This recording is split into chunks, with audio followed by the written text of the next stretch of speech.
بدر نے ایک बार फिर क्लाशनकोव पर हाथ मारा तो अकबर अली चौंक उठा। उसके चेहरे पर बड़ी नर्म मुस्कुराहट दौड़ गई। नहीं बदर, अभी नहीं, अभी हम एक गोली भी नहीं चलाएंगे। उसने सर हिलाकर कहा, अभी हमें नए मुजाहिद तैयार करने हैं ताकि दूसरी सफ पहली और तीसरी सफ दूसरी की जगह लेती रहे। एक बात याद रखो, अपनी सारी ताकत एक साथ झोंक देना निरी हमाकत है। तब फिर हमें शिकारगाह पर तजर्बाती हमला करने की इजाजत दी जाए, जहां आजकल कई भारतीय अफसर रंगरलियां मना रहे हैं। बदर ने दूसरों की तर्जमानी की। वहां 2 हट्स भी हैं और भारतीय अफसर शिकार खेलने के बहाने यहां आकर खरमस्तियां करने लगते हैं।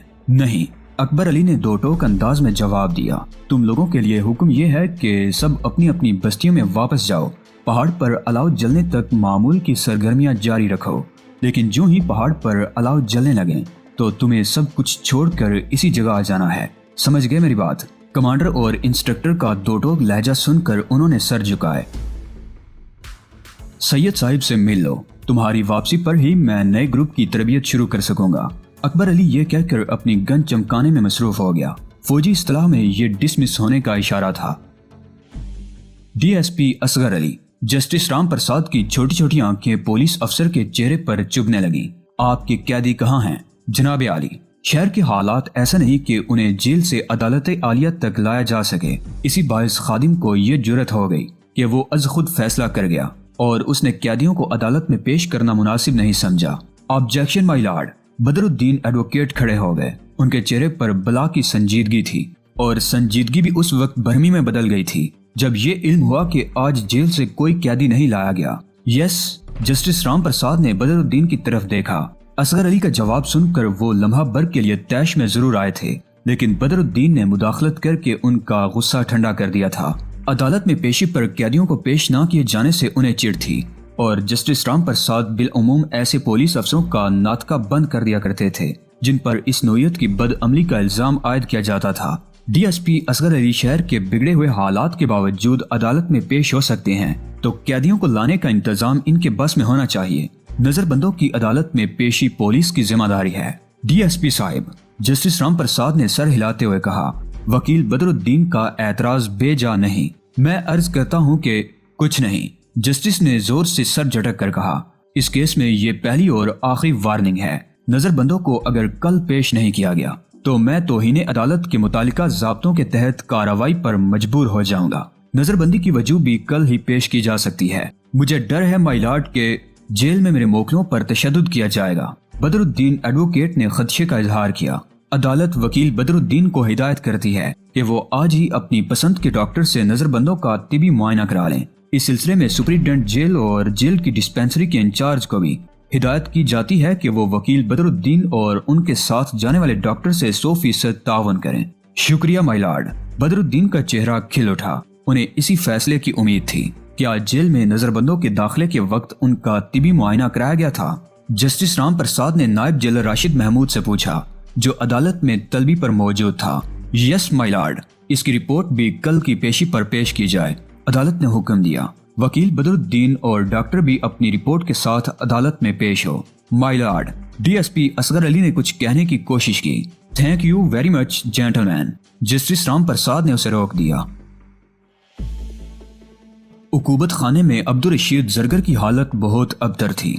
अभी तक पूछ-गुछ करने वाले उससे मुतमईन ना हुए थे, लिहाजा हर रोज और हर शब उस पर तशद्दुद किया जाता था। उसके पूरे जिस्म के बाल उखाड़े जा चुके थे। जब भी जिंदा के दरो दीवार से उसकी चीखें टकराती थी तो तशद्दुद करने वाले खुशी से नाच उठते थे और फिर उनमें से कोई एक झुक कर गिरे हुए जरगर से पूछा करता था, तुमने असली तरबियत कहाँ हासिल की? इस सवाल का जवाब अब्दुल रशीद जरगर के पास ना था, लिहाजा वो होंठ दांतों तले दबा लिया करता था और तशद्दुद के एक नए दौर का आगाज हो जाता था। राजबाग इंटरोगेशन सेंटर के उस कैदी को अब अमूमन होश नहीं रहता था। ताहम कभी कभी रात को जब वो नीम बेहोशी की कैफियत में दूसरी कोठरियों से चीखों और आहों की आवाजें सुनता था तो उसे एक मुजाहिद का ये जुमला याद आ जाता था कि आज़ादी के रास्ते में जगह जगह उकूबत खाने, जेलें और फायरिंग स्क्वाड हैं। इन अजियत गाहों, कैद खानों और कातिल दस्तों पर काबू पा लो तो समझ लेना उरूसे आज़ादी तुम्हारी होने वाली है। एक शब वो जख्मों से चूर दिल ही दिल में कुरान शरीफ की तिलावत कर रहा था। आज रात वो सूरह निसा पढ़ रहा था कि अचानक नूल नामी जल्लाद अपने गुर्गों समेत सेल में घुस आया। नूल की आंखों में पहली जैसी शैतानी चमक उस वक्त भी मौजूद थी। وہ فرش پر لیٹے ہوئے رشید سے 2 قدم دور دونوں ہاتھ سینے پر باندھ کر کھڑا ہو گیا۔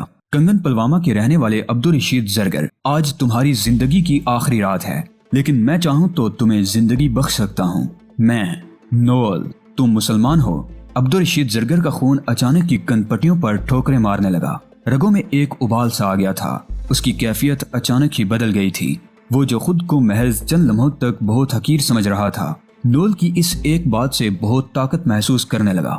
ہاں، میں مسلمان ہوں اور میرے والد مسجد کے پیش امام تھے۔ تب پھر توبہ کرو نوول، وہ دیوار کے سہارے بیٹھ کر بولا۔ اللہ تعالیٰ کے حضور جھک جاؤ، توبہ کرو ورنہ مر کر بھی جہنم میں جاؤ گے۔ تم کون ہوتے ہو مجھے زندگی بخشنے والے؟ خدائی کا دعویٰ کرتے ہو تم، شرم نہیں آتی؟ سنو، نوول ایک لمحہ کے لیے کمزور سا پڑ گیا۔ میری بات غور سے سنو، میں خدائی کا دعویٰ نہیں کرتا، لیکن شیطان ہونے کا دعویٰ ضرور کر سکتا ہوں۔ اب نوول کے انداز میں بڑی کمینگی تھی۔ میں تم جیسوں کے لیے ابلیس ہوں، شیطان ہوں۔ نہیں، تم شیطان نہیں، اس کے چیلے ہو، عبدالرشید زرگر نے چلا کر کہا۔ پھر اس نے آنکھیں بند کر لیں۔ وہ جھوم جھوم کر بآواز بلند تلاوت کرنے لگا۔ وہ سبھی اس پر جپٹ پڑے۔ انہوں نے اسے لاتوں پر رکھ لیا، لیکن زرگر کی تلاوت جاری تھی۔ سورہ نساء کے الفاظ دور دور تک کوٹریوں میں سنے جا رہے تھے۔ جو لوگ ایماندار ہیں وہ اللہ کی راہ میں جنگ کرتے ہیں، اور جو کافر و نافرمان ہیں وہ ظلم و سرکشی کی خاطر لڑتے ہیں۔ بس شیطان کے دوستوں سے لڑو کہ شیطان کی جنگ کا پہلو کمزور ہے۔ یہ ایک کول فیصل ہے جس میں حق و باطل کے درمیان پوری حد بندی کر دی گئی ہے۔ پروفیسر سید علی اشرف نے جہاد کے موضوع پر نوجوانوں کو لیکچر کے دوران سورۃ النساء کی آیات کا حوالہ دیا۔ مطلب یہ کہ جو لوگ ظلم و سرکشی کی راہ سے جنگ کریں وہ شیطان کے دوست ہیں، اور جو ظلم کو مٹانے کے لیے جنگ کریں وہ رائے خدا کے مجاہد ہیں۔ پروفیسر سید علی اشرف نے یہ کہہ کر نوجوانوں کی طرف دیکھا۔ یہ وہ نوجوان تھے جو بٹ کالو سوپور، بڑا صدرہ اسلام آباد، اننت ناگ، کولگام، بانڈی پورہ اور دیگر علاقوں سے تعلق رکھتے تھے۔ آج سری نگر کے علاقے شاکر آباد میں وہ اکبر بٹ کے گھر میں جمع تھے، محفل میلاد کی غرض سے۔ اکبر بٹ کو اگست سن 99 میں یعنی 1 ماہ قبل گرفتار کیا گیا تھا، لیکن بعد میں D S P Asghar Ali Khan نے اس پر بے تحاشا تشدد کر کے چھوڑ دیا تھا۔ اکبر بٹ اس تشدد کے باعث اب بھی چلنے سے معذور تھا اور معذوروں والی کرسی پر بیٹھ کر تقریر سن رہا تھا۔ پروفیسر اشرف کی تقریر اس کے دل سے وہ تمام وسوسے دور کر رہی تھی جو سنوار راج باغ انٹروگیشن سینٹر میں اس کے دل میں پیدا ہوئے تھے۔ تب ایک مولانا نے اکبر بٹ کو اس کی کوٹری میں آ کر بتایا تھا کہ کشمیر کے جو لوگ بھارت سرکار کے خلاف ہیں وہ سرکشی اور نافرمانی کے مرتکب ہو رہے ہیں۔ مولانا نے کہا تھا کہ دین اسلام میں اس قسم کی سرکشی کی کوئی گنجائش نہیں۔ اس وقت لیکچر سنتے ہوئے اکبر بٹ کو وہی مولانا یاد آ رہے تھے، تو ایک بات واضح ہو گئی کہ پروفیسر اشرف نے تقریر ختم ہونے والے انداز میں کہنا شروع کیا کہ جو لوگ ظالموں کے مقابلے میں مظلوموں کی حمایت و مدافعت کرتے ہیں، جو دنیا سے ظلم کو مٹا کر عدل و انصاف قائم کرنا چاہتے ہیں، جو سرکشوں اور فسادیوں کی جڑ کاٹ کر بندگان خدا کو امن و اطمینان سے زندگی بسر کرنے اور انسانیت کے اعلیٰ نسب العین کی طرف ترقی کرنے کا موقع دیتے ہیں، جن کا مقصد حقداروں کو ان کے حقوق دلانا ہوتا ہے، وہ مظلوموں کی کیا مدد کرتے ہیں؟ گویا خود خدا کی مدد کرتے ہیں۔ اور حضرات، اللہ کی نصرت کا وعدہ انہی کے لیے ہے۔ تقریر ختم ہوتے ہی باہر زوردار دھماکہ ہوا۔ اس کے بعد تڑا تڑ گولیاں چلنے لگیں۔ اکبر بٹ کے قریب بیٹھے ہوئے عباد اللہ خان نے فوراً چھلانگ لگا دی۔ وہ تیر کی طرح کمرے سے نکل کر بیرونی دروازے کی سمت میں دوڑ گیا۔ عباد اللہ اپنی قمیض میں ہاتھ ڈال کر اڑسا ہوا پستول بھی نکال رہا تھا۔ پروفیسر اشرف کا آخری جملہ اب بھی عباد اللہ کے کانوں میں باز گشت کی طرح موجود تھا۔ اللہ کی نصرت کا وعدہ انہی کے لیے ہے۔ عباد اللہ نے باہر نکلتے ہی بالکل سامنے پولیس وین دیکھی تو ایک ٹھیلے کی آڑ لے کر بیٹھ گیا۔ اس کے پستول میں گولیاں موجود تھیں اور 6 گولیاں جیب میں۔ اس نے شاکر آباد کی سڑک کی طرف دیکھا، وہاں کم از کم 4 نوجوان کالے ڈاٹے باندھے ہوئے پولیس کے ٹرک پر فائرنگ کر رہے تھے، اور ایک نقاب پوش عالمگیر نگر کی سمت میں جانے والی وین روک کر اس میں 6-7 نوجوانوں کو فرار کرا رہا تھا۔ ساری صورتحال عباد اللہ کی سمجھ میں آ گئی۔ وہ تربیت یافتہ کمانڈر تھا، لبریشن فرنٹ والے اس پر ناز کرتے تھے۔ وہ سمجھ گیا کہ ان 5 نوجوانوں نے پولیس کے ٹرک سے قیدی رہا کرائے ہیں اور اب انہیں نکال لے جانے کی کوشش کی جا رہی ہے۔ چاروں نوجوان اس پولیس ٹرک کو روکنے کی کوشش میں سر دڑ کی بازی لگائے ہوئے تھے جو ان کا تعاقب کر سکتا تھا۔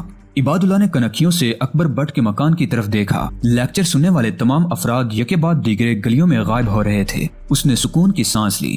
اسے اب اکبر بٹ کے مکان میں موجود لوگوں کی گرفتاری کا خطرہ نہیں رہا تھا۔ तभी उसकी नजर पुलिस ट्रक से नमूदार होने वाली ऑटोमेटिक राइफल पर पड़ी।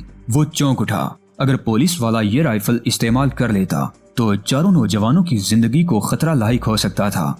इबादुल्लाह ने एक तवील सांस ली, शिस्त ली और ट्राइगर दबा दिया। उस वक्त वो यही कर सकता था। गोली पल भर में ट्रक के दाएं तरफ वाले पिछले टायर में लगी। उसके साथ ही खौफनाक धमाका हुआ। ट्रक उछल पड़ा। राइफल उसी झटके से पहले बाहर की तरफ झोली और फिर गिर पड़ी। इबाद ने दूसरी गोली चलाने में देर नहीं लगाई। दूसरा धमाका बाएं टायर का था।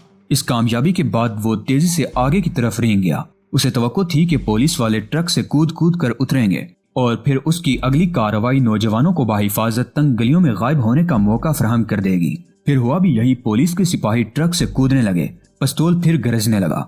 मजीद 2 गोलियां निशाने पर बैठी। 2 पुलिस वाले जख्मी होकर ऐसे गिरे कि तड़प भी ना सके। अब मुजाहिद का पिस्तौल खाली हो चुका था। 6 में से 4 निशाने सच्चे साबित हुए थे। वो चित लेट कर पिस्तौल दोबारा भरने लगा। एन उसी वक्त पुलिस वैन की तरफ से सब मशीन गन का करख्त कहकहा उभरने लगा। गोलियां इबादुल्लाह की इर्द गिर्द गिरने लगी। पुख्ता सड़क से टुकड़े टूट टूट कर उछलने और इबादुल्लाह पर गिरने लगे। वो औंधा लेट कर क्रॉलिंग करने लगा। उसकी सबसे बड़ी ख्वाहिश यही थी कि वो पिस्तौल बरक कर मजीद कई दुश्मनों को गिरा ले। मैं शैतान के दोस्तों से लड़ रहा हूँ, इबादुल्लाह ने सोचा और उसी लम्हे कई गोलियां उसके करीब से गुजर गईं। अब राइफल की आवाज भी आने लगी थी। मुजाहिद ने पोजीशन देखने के लिए सर उठा लिया, लेकिन उसे फौरन ही सड़क से चिपक जाना पड़ा। वो बीच सड़क पर था और एक सब मशीन गन और कम से कम 2 राइफलों से उसी की समत फायरिंग हो रही थी। उसी लम्हे शाकिर आबाद वाले मोड़ से एक और राइफल गरज उठी। पुलिस वैन का विंड स्क्रीन टूट गया। दफतन इबादुल्लाह को यूं लगा जैसे किसी ने उसके बाजू पर गरम गरम अंगारा उतार दिया हो। वो दर्द की वजह से तड़प उठा। उसने बाजू पर नजर डाली। वहां से बल बल खून बह रहा था। तो मैं काम आ जाऊंगा। मुजाहिद के सूखते हुए लबों पर शरीर सी मुस्कुराहट दौड़ गई। मगर ये लड़के क्यों रुक गए हैं? इन्हें निकल जाना चाहिए। उसने सर उठाकर देखने की कोशिश की। चारों नकाब पोशों ने अब एक साथ पुलिस पर फायरिंग शुरू कर दी। इबादुल्लाह ने पुलिस को अपनी तरफ मतवज्जे करके अगरचे उन्हें फरार का नादिर मौका फराहम किया था, लेकिन वो डटे हुए थे। उनमें से एक की आंखों में तो खून उतरा हुआ था। वो अजनबी को पुलिस के रहमो करम पर छोड़कर फरार का सोच भी नहीं सकते थे। हमें हर कीमत पर इसे बचाना है, ये टीपू की आवाज थी। हर कीमत पर। हाशिम कहाँ है? वो कैदियों को लेकर निकल चुका है, लिहाजा अब उसका मसला भी नहीं रहा। आसिम के लहजे में बला का सुकून था। तुम दाएं तरफ से चलो, ख्याल रहे कि वो सड़क पर लेटा है, दीवाना कहीं का। टीपू ने अपने एक साथी से कहा, जो फौरन ही दाएं तरफ रेंग गया। उस वक्त तक शाकिर आबाद की तकरीबन सारी आबादी छतों पर पहुंच चुकी थी। दर्जनों नौजवान गलियों से सड़क पर निकल आए थे। ताहम गैर मुनज़्ज़म होने के बावजूद उन्होंने आलमगीर फिगर की तरफ जाने वाले रास्ते पर हुजूम नहीं लगाया था। ये रास्ता बिल्कुल साफ था। इसका मतलब ये था कि उन्होंने मुजाहिदीन की वापसी के रास्ते खुले रखे हैं। वो बाईं तरफ वाली 2 गलियों में जमा थे। पुलिस उसी रास्ते से पसपा हो सकती थी और वो पुलिस का रास्ता रोक रहे थे। इबादुल्लाह ने एक तवील सांस ली, मुस्कुराते हुए आसमान की तरफ देखा और फिर बामुश्किल करवट बदल कर फायरिंग करने लगा। एक गोली ठीक निशाने पर लगी। वो पुलिस वाला जो तरक्की पाने की कोशिश में हैंड गन सूंघते उसकी तरफ चार्ज कर रहा था, बहुत मकरू अंदाज में चीखता हुआ खड़े दरख्त की मानिद गिरा और ज़िबा होने वाले बकरे की तरह तड़पने लगा।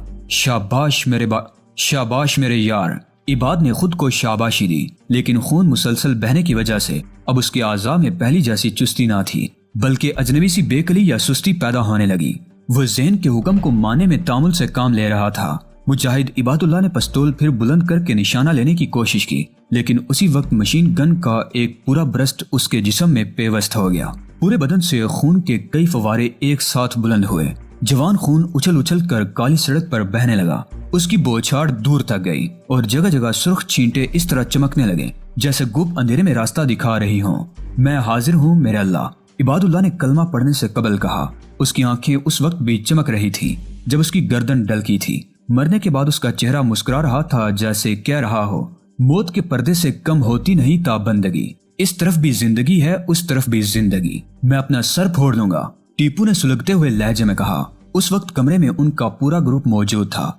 अल-फतह ग्रुप का फराज खुसूसी दावत पर यहाँ आया था। अकबर भट्ट के घर के सामने होने वाली इस नोयत के मुकाबले की पेशगी मंसूबाबंदी तो नहीं की गई थी, ताहम ये ख्याल रखा गया था कि अगर कैदियों को रिहा कराने की कोशिश मुकाबले को जन्म दे तो क्या कार्रवाई होगी। ट्रक से कैदियों को निकालने तक सब कुछ टीपू की मंसूबाबंदी के ऐन मुताबिक हुआ था, लेकिन उस नौजवान ने मुकाबले में इंतहाई ड्रामाई कैफियत पैदा कर दी थी, जो बस किसी छलावे की तरह ही नमूदार हुआ था। اور دشمن پر بجلی بن کر بار بار گرنے لگا تھا۔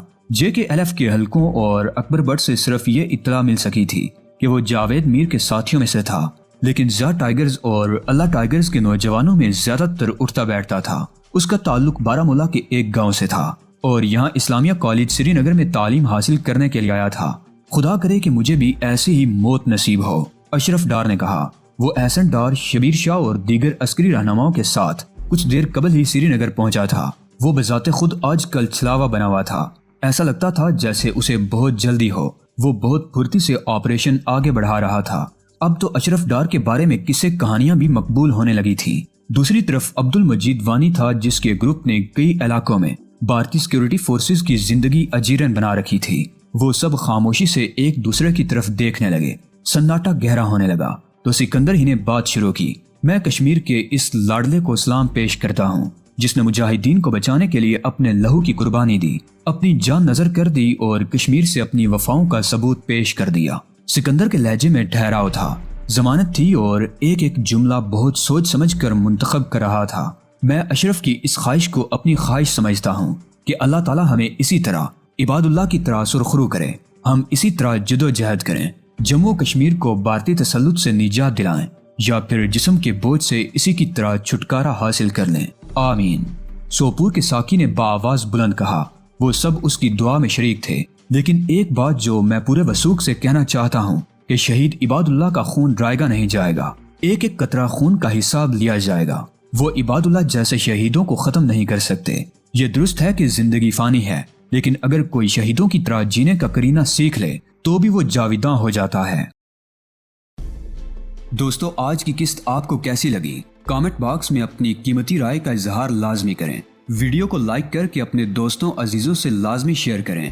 چینل کو لازمی سبسکرائب کریں۔ اگلی ویڈیو تک اجازت دیجیے، تب تک اپنا اور اپنے اس چینل اعلان حقیقت کا خیال رکھیے گا۔ اللہ نگہبان۔